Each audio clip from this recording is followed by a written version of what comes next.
Io sono Vito Mellusso e non so se sono un fallito o se la mia vita è un fallimento. E non è la stessa cosa. Il fallimento può essere colpa della vita, la sfiga, la fregatura, la vita bastarda senza scrupoli che ti fotte mentre ti sei distratto un attimo ad essere felice. Essere un fallito invece quello è un mestiere. E autosabotarsi con la precisione di un chirurgo ubriaco e fare il tuffo carpiato nel cesso che è diventato il tuo destino. Io sono il pacchetto completo, un fallito a cui è capitato un fallimento. Resto sdraiato sul letto a contemplare il soffitto tra autocommiserazione e misantropia pavida. Sopra la mia testa si costruiscono mondi, alcuni in cui svento un attacco terroristico, altri in cui peso 40 kg e i miei amici vengono a salutarmi convinti che sia l'ultima volta che mi vedono e devono trovare un nuovo elemento per il fantacalcio.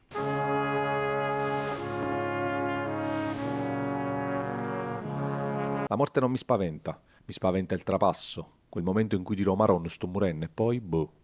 Il problema non è il boh, è che ho paura di vivere quel momento come quando apri l'F24 che ti ha mandato il commercialista a maggio. Che ne sa la gente dell'ansia? No, lo sanno, lo sanno. Tutti si dichiarano professionisti dell'ansia e a me dicono che sono un dilettante solo perché sono bravo a nasconderla. Io non sono un dilettante. Io ho la cintura nera di mimetizzazione emotiva. E proprio lì parte la fantasia dell'attentato in stazione. Ma prima, sigla.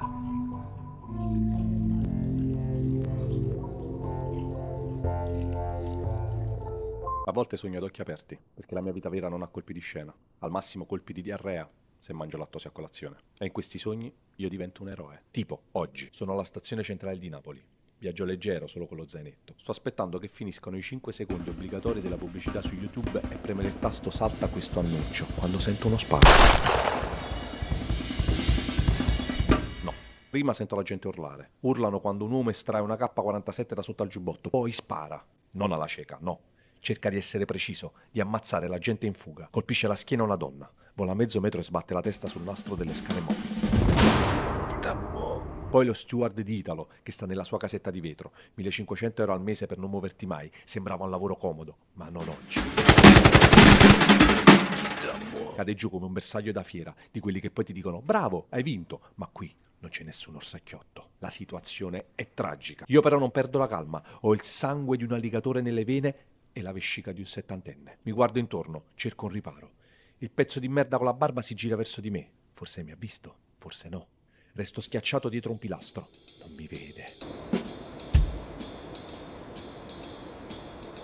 E invece mi vede, cazzo. Mi svuota addosso il caricatore. Il cemento del pilastro vibra, si sbriciola, la polvere mi entra in gola e mastico l'amaro boccone di questa guerra santa. E mi sale un patriottismo alla Gerald Butler in Olympus Has Folle nel peggior film d'azione dal 78 ad oggi. Roger, mi sente? Qui Charlie, Stungaind. La situazione è proprio cessa. E sono pronto ad intervenire, ma non ho un'arma, perché questa è l'Italia. Non sono gli Stati Uniti dove il protagonista del film trova sempre un bazooka sotto il sedile dell'autobus. Io ho trovato solo un volantino per un corso di yoga e non puoi uccidere l'ISIS con un saluto al sole. E lì capisco che la cosa si sta per complicare.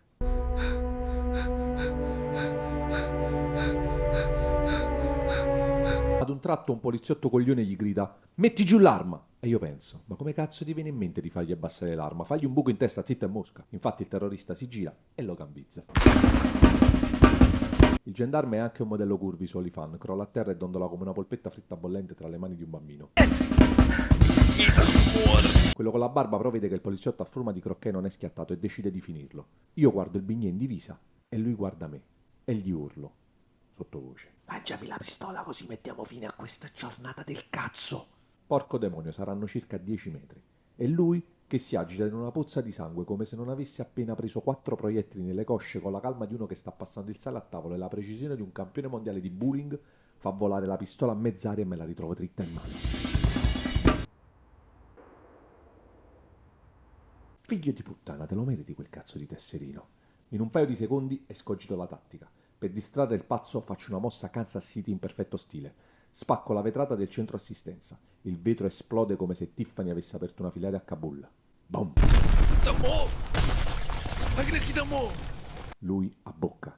Lancio lo zaino nel centro assistenza. L'oggetto in volo attira la sua attenzione e lui crivella la mia Eastpak riducendola in coriandoli. Allora io, con uno scatto tattico fulmineo alla Call of Duty con un ginocchio a terra sbucando da dietro il pilastro, gli piazzo un colpo dritto al cervello. Nemmeno una goccia di sangue. Lavoro pulito, da professionista. Killer instinct, baby.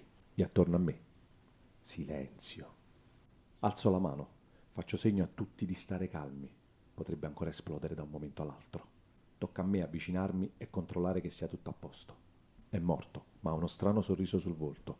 Avrà trovato le 7 vergini come gli avevano promesso.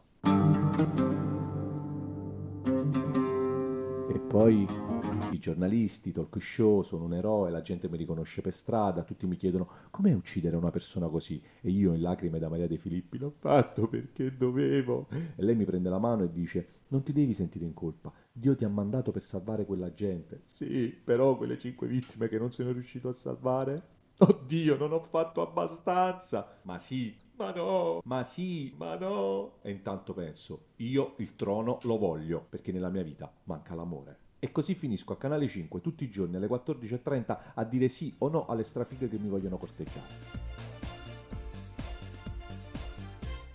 E adesso è il momento che mi faccio una sega.